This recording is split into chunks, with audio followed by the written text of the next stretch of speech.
Hi guys! Welcome back to my channel. I'm Claudine and today, let's talk about my veneers. So, I actually kinda regret my veneers. Ngayon ko lang sasabihin to. I had my first veneers 2011 or 2012. Pero hindi naman talaga problematic yung teeth ko. Maliit lang siya. I'll try to find old photos kung may mahanap pa ako nung dati kong ngipin. Sinabihan pala ako ng modeling agency ko kasi kaka-discover lang sa akin nun eh. Kasi syempre probinsyana, ganyan. And then kakadating lang sa Manila. And then in-advise nila ako na magpa-veneers. May nirefer sa akong dentist and siya yung naging dentist for so long since 2012 or 2011 until last year. Nung unang shinek up yung ngipin ko, sabi ng dentist ko, mag-braces na lang ako kasi maganda naman daw yung ngipin ko para ma-fix yung alignment.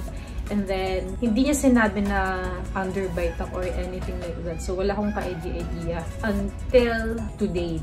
Before that, explain ko muna na bakit ako nagsisi sa veneers ko. Kasi, yun nga, once na nagpa-veneers ka, even if composite veneers to yung ginawa ko, binalaan ako ng dentist ko na, if gagawin mo to, there's no turning back. Like, wala na tong bawian. Eh, syempre, nung time na yun, parang feeling ko, gusto ko talaga magpa-veneers. So, una, happy naman ako sa resulta ko. Actually, yung una pala niyang ginawa was yung gingigoplasty.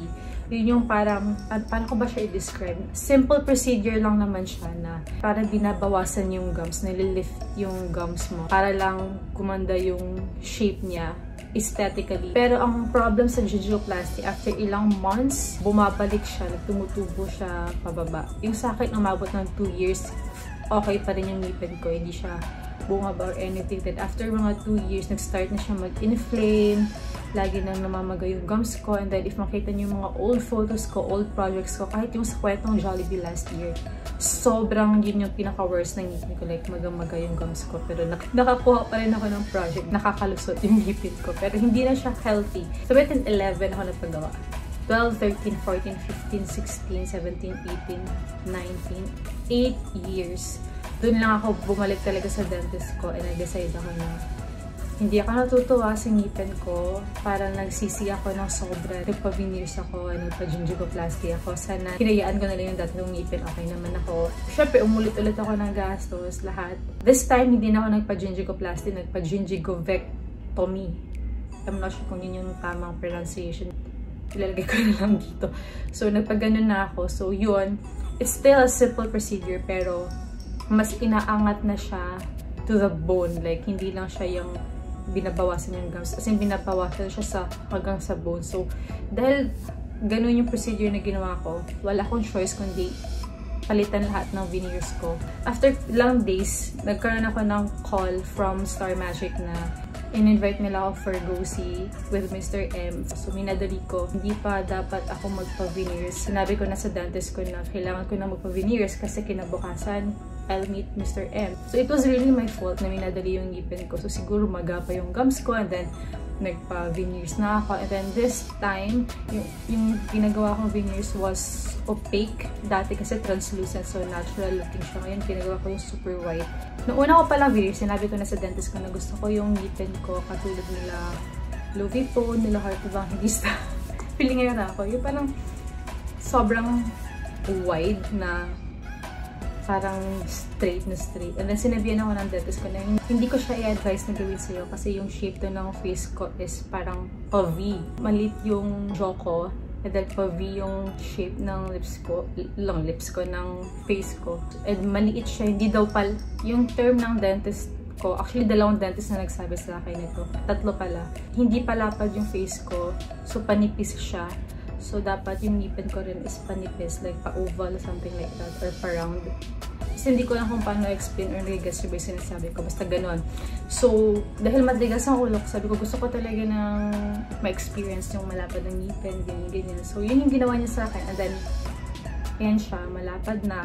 Masyado nga siyang malapad, girl. Like, pag nag-smile ako, parang puro ngipin yung mukha ko. So, maliit na yung mata ko. Tapos, ang laki ng ngipin ko. So, mas lalong lumiit yung mata ko. So, sobrang laki ng ngipin ko. And hindi na siya natural kasi maliit yung mouth ko, maliit yung dito ko. Kasi nga, V yung shape ng, parang mangga yung shape ng face ko. So, hindi na bumagay. And then, hindi na ako nagreklamo dun kasi kasalanan ko naman yun. And decision ko naman yun. Pinanindigan ko.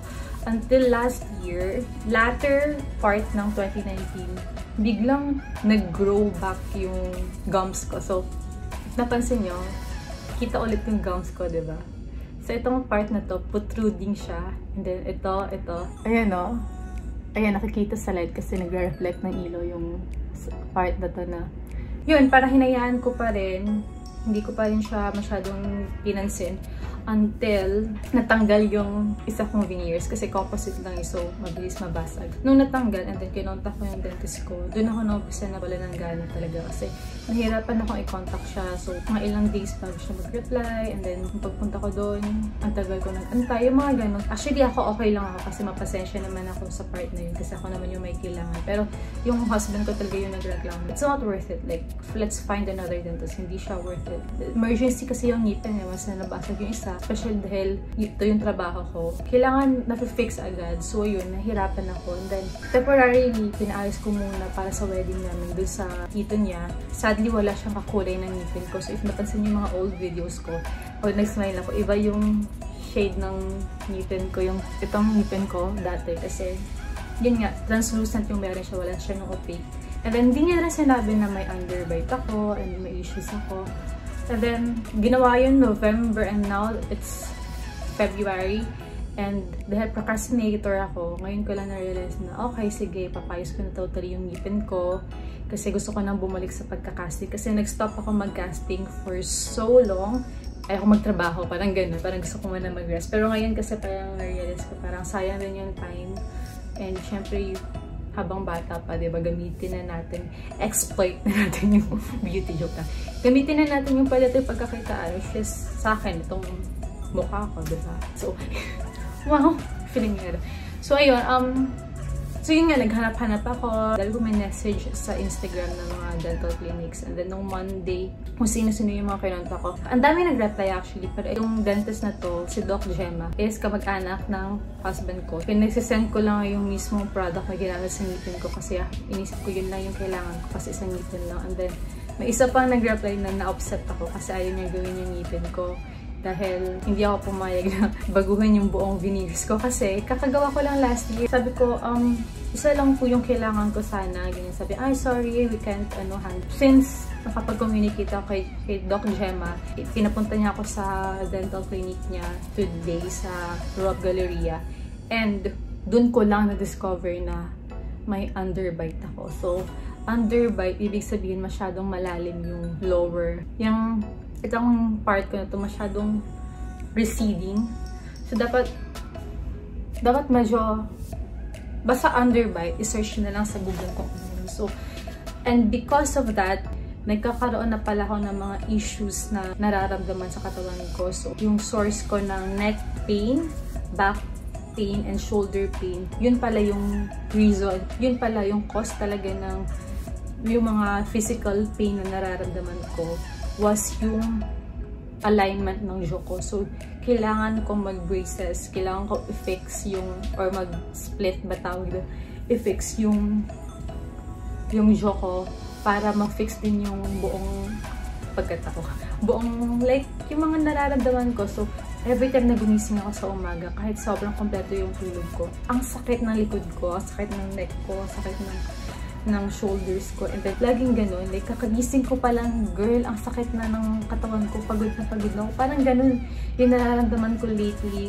Yun din yung isa sa mga reasons kung bakit naninigas. Lately, napapansin ko, bigla na lang naninigas yung jaw ko. Yun pala yun. TMJ problems pala. And nalaman ko lang today through x-ray. So, nung pinakita sa akin yung x-ray, pinakita sa akin yan yung passage ng oxygen passage ko or air passage yung tawag yata doon is very narrow. Parang dapat wider siya pero sa akin mailiit.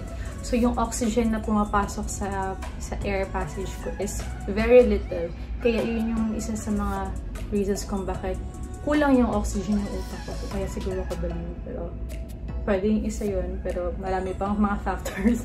Pero yun, isa yun sa mga factors na dahil hindi ako nakakahinga ng maayos, wala masyadong oxygen na pumapasok. So, nagkakaroon ako ng migraine, nahihirapan ako huminga. Minsan nga nakakot ko yung, or nakakatch ko yung sarili ko na, bakit gano'n? Parang nakakalimutan ko huminga. Yun pala, maliit lang talaga yung pinapasukan ng air. Kaya parang kulang yung hangin na i-inhale ko. Kaya lately, the past few weeks, nagpa-practice ako ng meditation.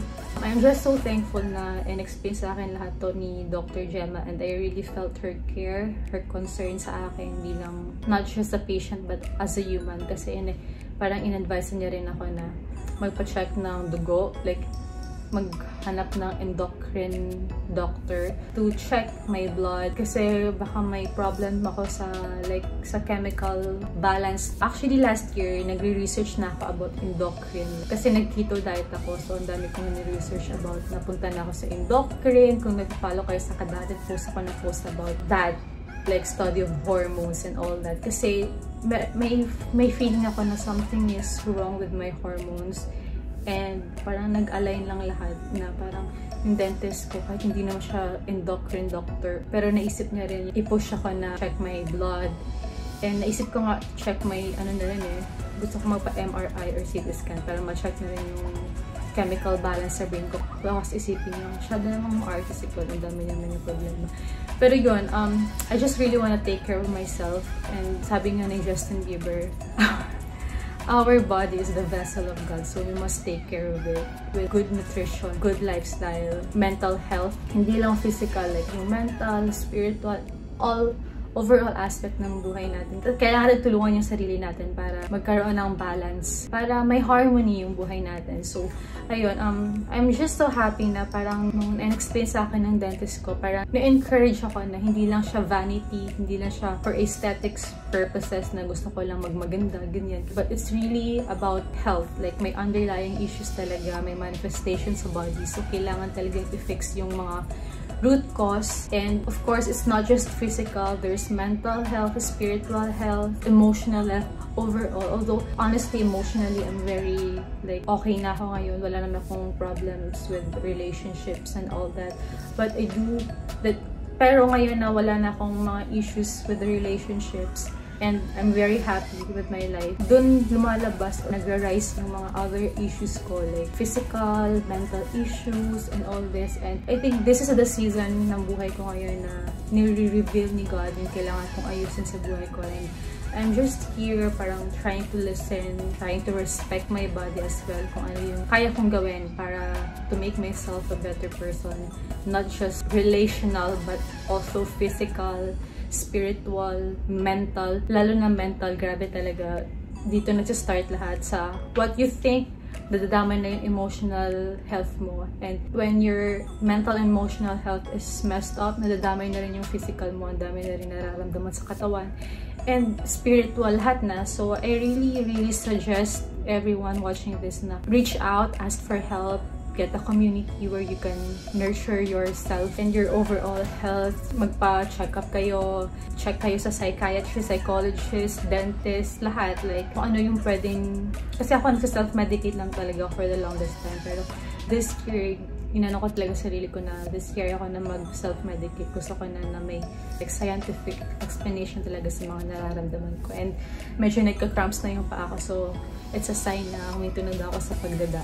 Isasama ko kayo sa journey ko na to. Also, excited na ako na to fix my bite, yung TMJ issues ko. And also, as a result, sabi ni Dr. Gemma, gaganda din daw yung smile ko. Yun, gaganda yung smile and aayos yung structure ng bones, ng face, and all that.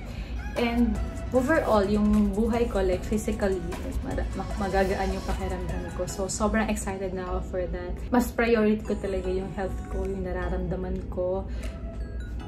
Ayoko na nitong mga back pain na to. Like right now, habang nagsasalita ako, masakit yung likod ko. Masakit yung dito ko. Pero, I'm so excited na ma-fix na to. So, yun lang. Thank you so much for watching, guys. I really appreciate na nag-stay kayo and nakinig kayo sa mga ramblings ko. So, that's it. Thank you so much for watching. See you in the next video. And let me know in the comment section. May mga tanong kayo sa akin or may mga issues din kayo na gusto nyo mag-reach out sa akin. I am willing to help kung kaya ko. Huwag lang kayo umutang kasi. Wag. So, ayan. Actually pala, sorry, nalunok ko yung laway. Phoenix niya yung ngipin ko. So, as you can see, medyo kakulay niya na yung other ngipin ko. So, yan yung ginawa namin today. The next week, yung sa bite ko na. So, ayan. Bye!